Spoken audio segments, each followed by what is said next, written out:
Welcome. In D part of lecture first, in C part we started formation of partial differential equations by elimination of arbitrary constants. In today's lecture we will practice 3 or 4 questions which are asked in examination, and today lectures we will practice those questions in which there is a unique partial differential equations as I studied in lecture C. The first question is, find the differential equation of all spheres whose center lie on the z-axis. So to find the partial differential equation for this question, first of all, what is a sphere? I'm supposing that you are familiar with the sphere. ठीक है ना, आपने previously किया था x axis, y axis, z axis. ठीक है, suppose this is a point, center is this one, maybe center anywhere, you can construct a ball here. ठीक है, तो अगर आपका कोई पॉइंट सेंटर अगर आपका h, k and l लेते हैं and you are considering your point p, x, y and z, तो this is your radius of sphere and revolving this one, not a circle, this is 3 dimension x, y and z axis. ठीक है, तो equation of a sphere, this is very important, आपको memorise होना चाहिए. देखिए centre क्या लिया मैंने, एच, के एंड एल. तो equation of sphere, there are 3 or 4 question in our syllabus here for this sphere. तो आपको हर क्वेश्चन में स्फीयर की इक्वेशन लिखनी होगी एंड सेंटर कहाँ है ये इंपॉर्टेंट है. ठीक है, तो सेंटर देखना होगा. तो I am writing here general equation of a circle, sorry sphere, that is sphere. And it is x. Actually क्या प्रॉपर्टी सेटिस्फाई होगी, every time distance between these 2 points is constant, that is your radius. तो x minus of h का square, distance formula apply करना है, just y minus of k का square plus z minus of l का square, and this is equal to r square if I am supposing r is the radius of the sphere.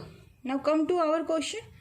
In my question, center this point, this lies on z-axis. Suppose this is my x and I'm supposing this is y and I'm supposing this is z. And in my question, center lies on z-axis.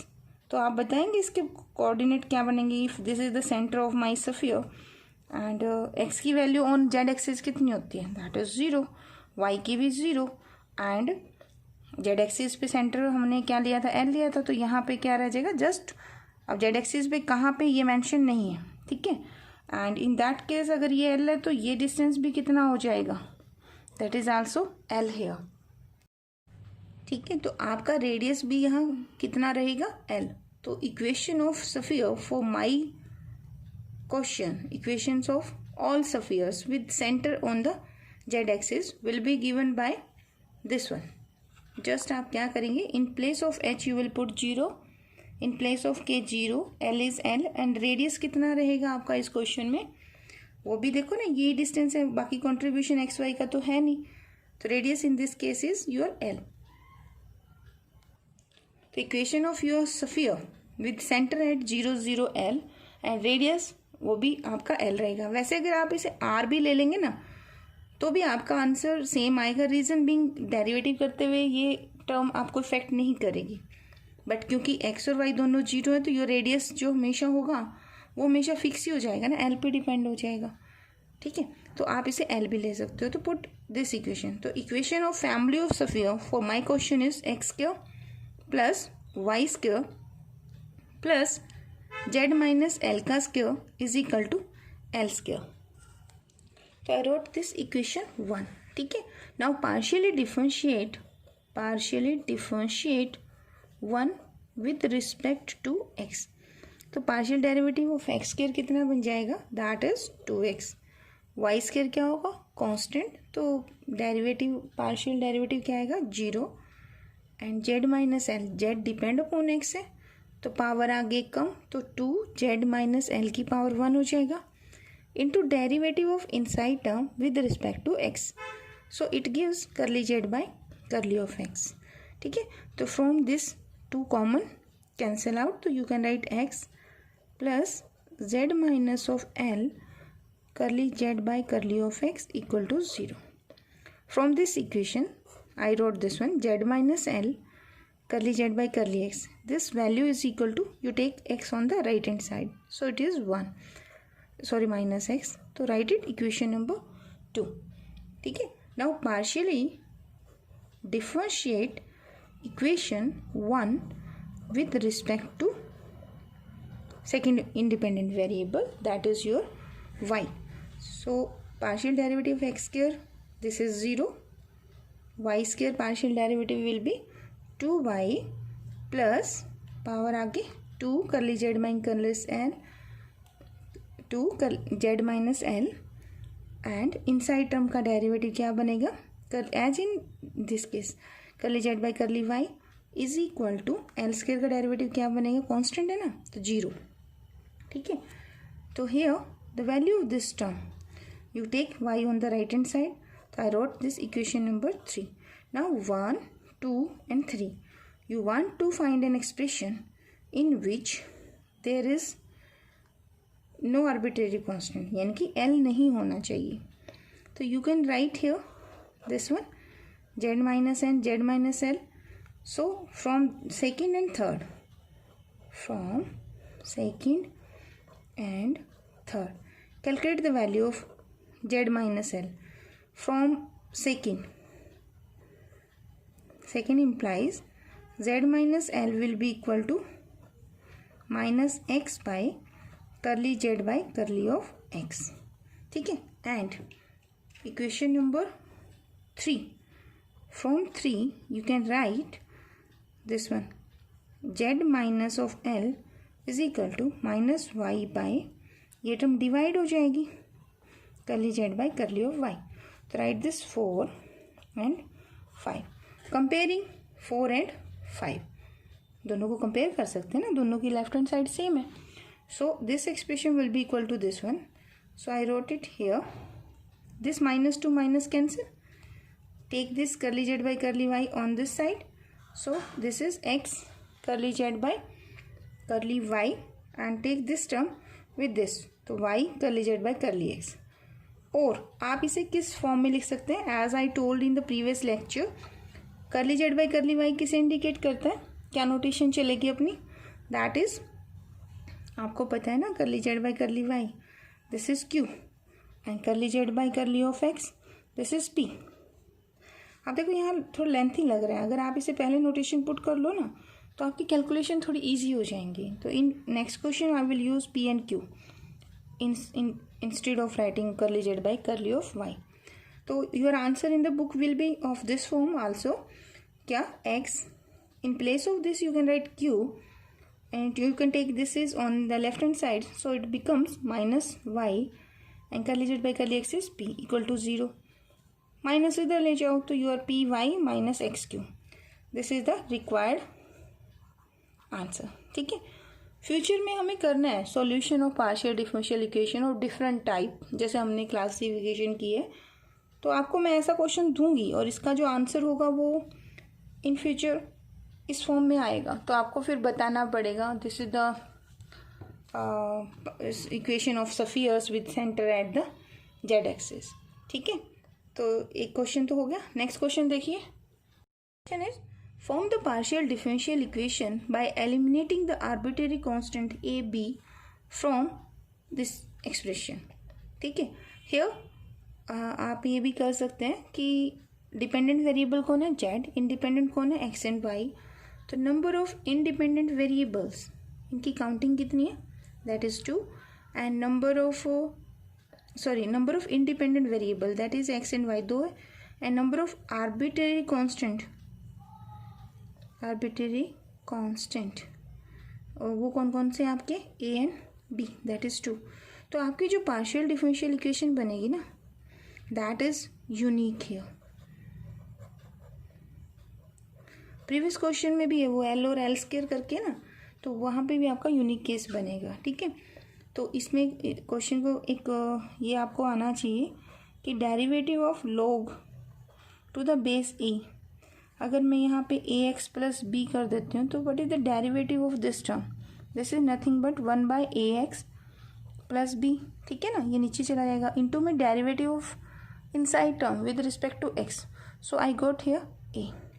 अब मेरे क्वेश्चन में क्या होगा कि यहाँ पे a z plus b है but my z is further function of x y, तो उसका डेरिवेटिव इनसाइड टर्म से मल्टीप्लाई होगा। तो आई एम कंसिडरिंग आपको ये फॉर्मूला आता है, ठीक है। तो let us start with the given equation. Now partially differentiate this with respect to, partially differentiate 1 with respect to x, ठीक है।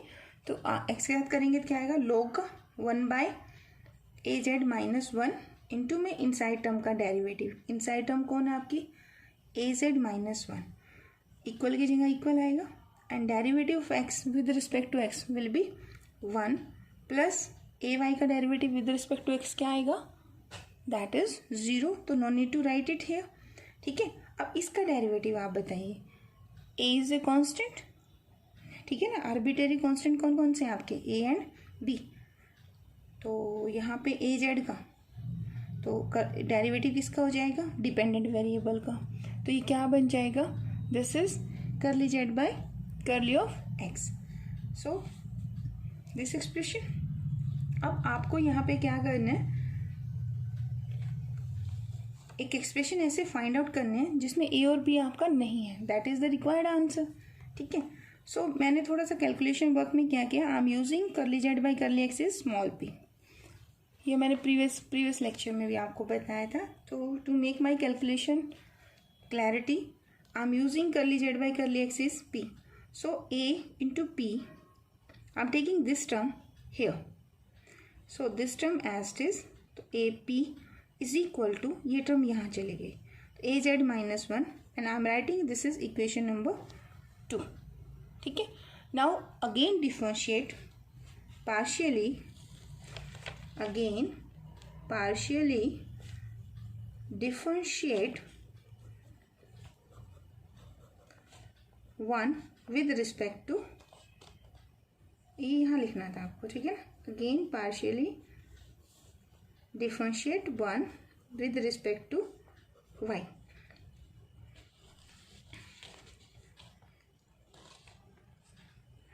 तो ये यहाँ करना था, ठीक है। मतलब इसको तो सिंप्लीफाई मैंने कर लिया, I am calculating here a values, देखो a p is equal to a z minus 1 है, तो I am taking this one here, 1 is here, ठीक है। यहाँ से ए कॉमन ले लो, तो कॉमन लोगे तो क्या बचेगा, जेड माइनस पी, तो value of a is this one, तो I will use in the next step, ठीक है। तो this is the value of a, but only a is not sufficient, I need b also, ठीक है। तो I want to calculate, I want to find an expression which do not contain a and p, ठीक है ना, तो ये हमें calculate करना है। तो here I calculated a values, partially now differentiate as I said with respect to y, तो 1 by a z minus 1 as it is आ जाएगा। अब इनसाइड टर्म का डेरिवेटिव क्या बनेगा, a curly z by curly y is equal to, यहाँ derivative y के साथ करोगे तो आंसर इज a, ठीक है। अब a तो 0 हो नहीं सकता, तो you can cancel this thing here, तो पहले इसे नोटेशन में लिखो, this is q, a q a z minus 1 एस्टिस is equal to a to a cancel, तो here a z minus 1 is equal to q, तो calculate the value of a again here, तो a is equal to, I am taking this 1 on the right hand side and divided by Z, तो this is, suppose करो इसको हम equation number 3 कर देते हैं and this is 4. Now comparing 3 and 4. So comparing 3 and 4. What is 3? 1 by z minus p is equal to q plus 1 by z. अब यहाँ पे देखिए I got an expression in term of partial derivative of dependent variable which does not contains the constant. So this is the required answer. तो simplify this कैसे करें, take this here, so this gives z is equal to q plus 1 and z minus of p, ठीक है। अब इसको इससे multiply करो, so I am taking this here z is as it is q z plus minus ये इसके साथ multiply तो minus p Q Z and minus of P. तो यहाँ से जेड को इधर ले जाओ तो ये कैंसिल आउट हो जाएगा तो जीरो बनेगा। तो take this p on this side and z q on the left hand side and minus p q. तो ये आपकी कैसी इक्वेशन है, वेदर दिस इज लीनियर और नॉन लीनियर। देखिए पी एंड क्यू मल्टीप्लाई है तो ये आपकी नॉन लीनियर है, ठीक है। एंड ऑर्डर कितना है इसका, फर्स्ट ऑर्डर है तो ऑर्डर इज 1, डिग्री भी इसकी 1 है, ठीक है, ये आपने किया था। तो this is the required partial differential equation for expression first. Let us take one more example. Find the partial differential equation of fixed radius. देखिए बच्चे इसमें आपको लिखा है कि radius is fixed having center on the xy plane, ठीक है। तो अब आपको बताना है कि center on xy plane में है।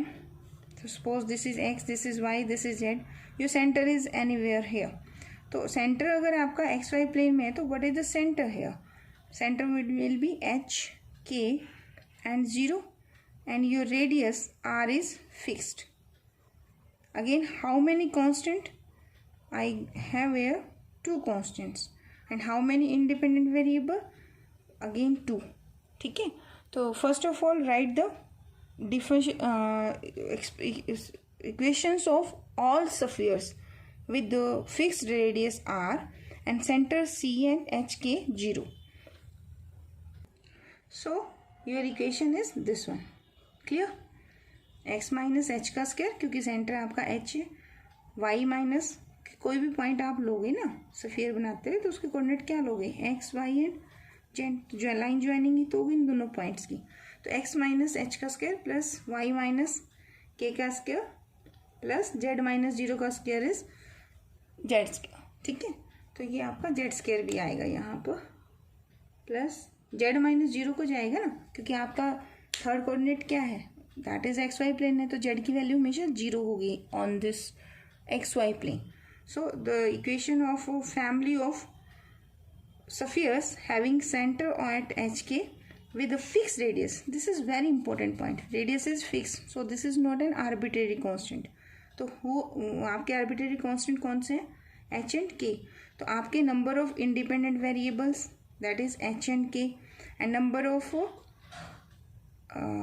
ये independent number of independent variables, number of independent variables, number of independent variable कौन है आपके, that is my x and y and number of, यहाँ आप लिख ले लीजिए आर्बिट्रेरी कांस्टेंट, दोनों सेम लिख दिया, number of arbitrary constant that is h and k both are equal.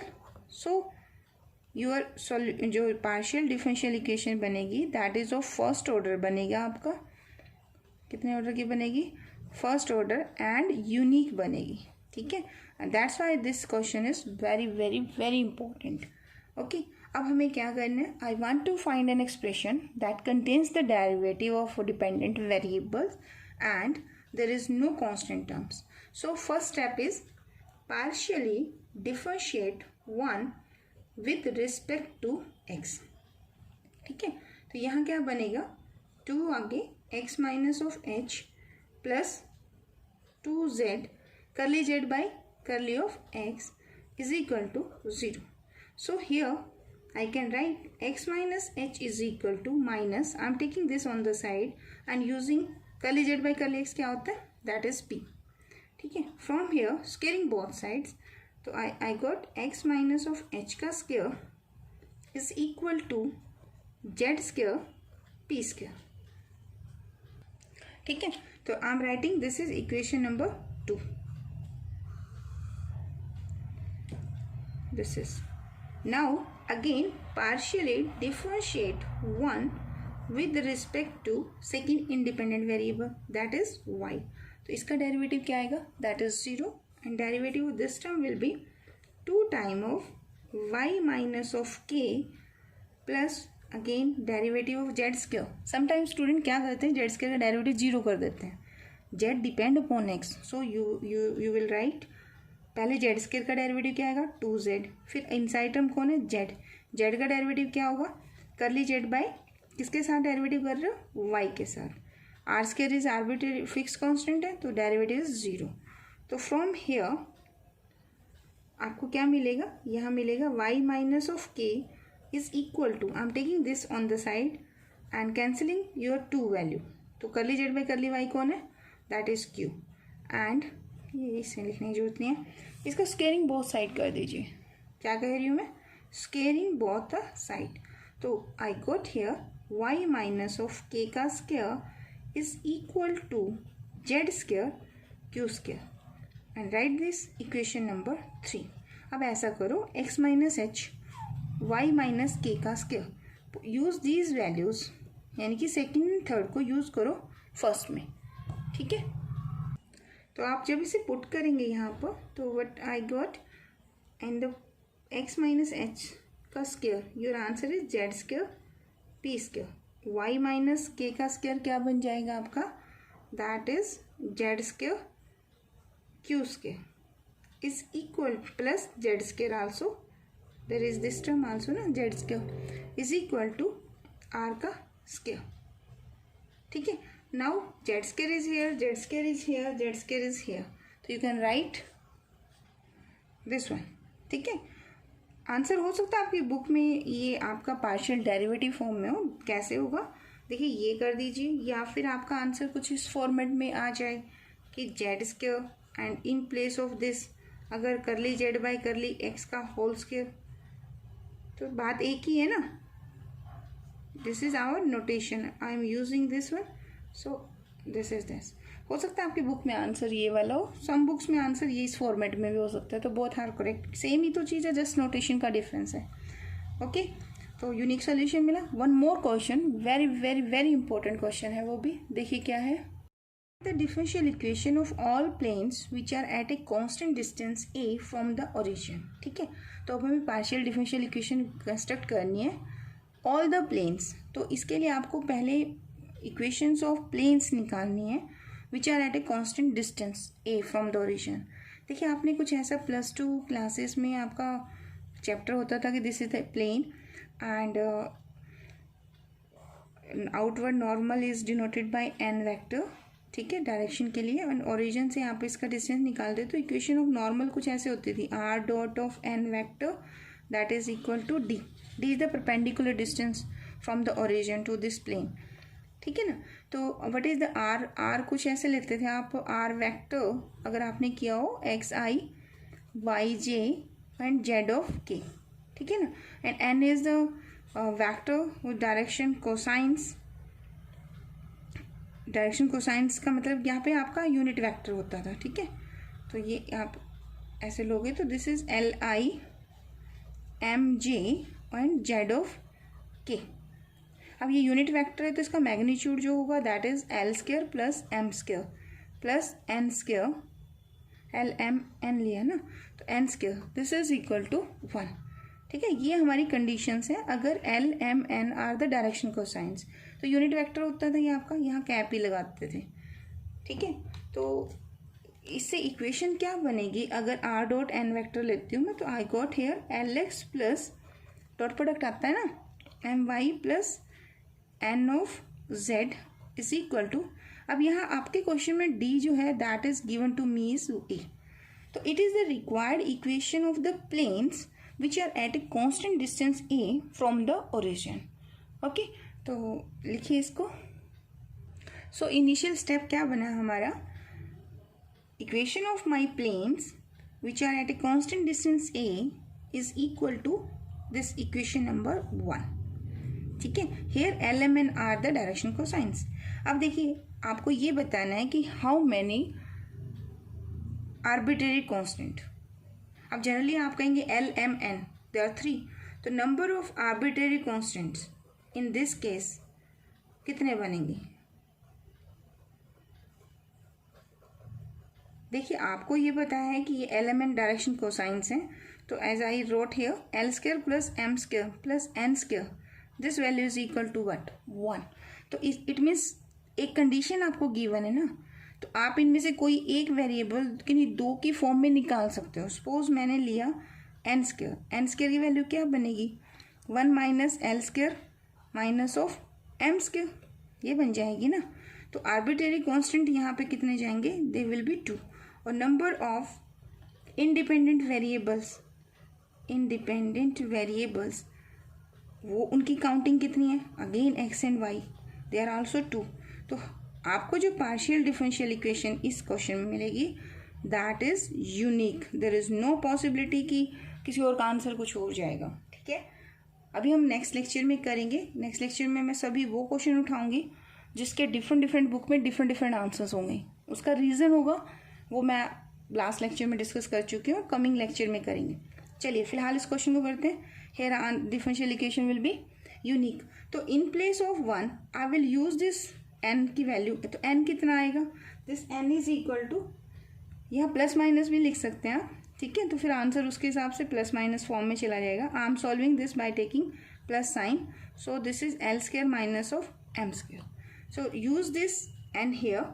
तो my equation of plane is, so the equation becomes Lx plus My plus in place of n I am putting this values. ठीक है, तो Z is equal to A. तो अब आपका यहाँ पे क्या है, L और M only 2 variable. तो unique solutions as I discussed earlier. ठीक है, now partially differentiate second equation with respect to x. तो what I got, L की जगह L आएगा, x का derivative 1, 0. This term as it is because this is constant. एक तरह से मतलब यहाँ पे L और M है, x और y नहीं है. ठीक है, with respect to x this is constant. तो curly z by curly of x is equal to a का डेरिवेटिव क्या आएगा, 0. तो from this expression calculate the value of l. तो I am taking this on this side. तो l is equal to, here is minus sign. ठीक है, and in place of curly z by curly x, क्योंकि बहुत lengthy question बनेगा ये, तो time saving के लिए I am putting curly z by curly x is equal to p. Right this equation 3. Now partially differentiate second with respect to y. तो L का derivative 0, y का derivative m plus this term as it is, z का derivative curly z by curly y is equal to a का derivative 0. Here I am calculating the value of m, taking this on this side and putting curly z by curly y is equal to q. So I got 3 and 4. Now my objective is to use second, third and fourth. Got an expressions which is free from L and M. यही objective है. ठीक है, तो अब देखिए यहाँ L square plus M square है. तो ऐसा करो, ये L है और ये M है. ठीक है, स्केयरिंग एंड एडिंग 3 and 4.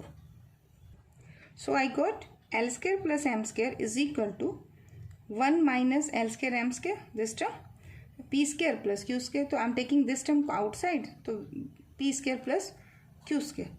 तो from this expression calculate the value of L square plus M square. मैंने क्या किया, I multiply this P square Q square with 1. तो this term as it is equal to 1 से multiply करेंगे तो P square plus Q square, this minus sign as it is L square plus M square multiply by P square plus Q square. My objective is to calculate the value of L square plus M square. So I am taking this side on the left hand side. Again there is L square plus M square in these both terms. देखो ना, ये दोनों terms हैं आपकी, इन दोनों में L square M square है. So on taking this one and taking L square M square outside, तो here is 1 and here is the coefficient P square plus Q square. So the expression is this one. तो from this equation I can write L square plus M square, its value is equal to, divide by this, तो here is P square plus Q square divided by 1 plus P square plus Q square. ठीक है, तो एक expression तो आपको ये मिला. आई am writing this is equation number 5. Now in the expression 1 minus L square M square है, तो I will calculate this value also. और 1 माइनस यानी कि एक में से मैंने सब्ट्रैक्ट करना है किसे, L square plus M square. तो I am writing bar on this one. ठीक है ना, यही एक्सप्रेशन है ना आपका 1 minus L square minus M square. तो this is nothing but 1 minus of this is P square plus Q square divided by 1 plus P square plus Q square. So the left hand side is 1 minus, तो I also calculated 1 minus L square plus m square, ठीक है। तो 1 minus this term, यहाँ आप LCM ले लेंगे, ठीक है। तो ये टर्म बन जाएगी, एलसीएम लोगे तो ये इक्वल के नीचे इक्वल होगा, मैंने ये खोल दिया। तो 1 minus L square minus M square is equal to, ये टर्म यहाँ जाएगी तो 1 plus P square plus Q square minus P square minus Q square. तो I can cancel this one, तो remaining is this is your left hand side and 1 by this term, ठीक है। तो I am writing this is equation number 6।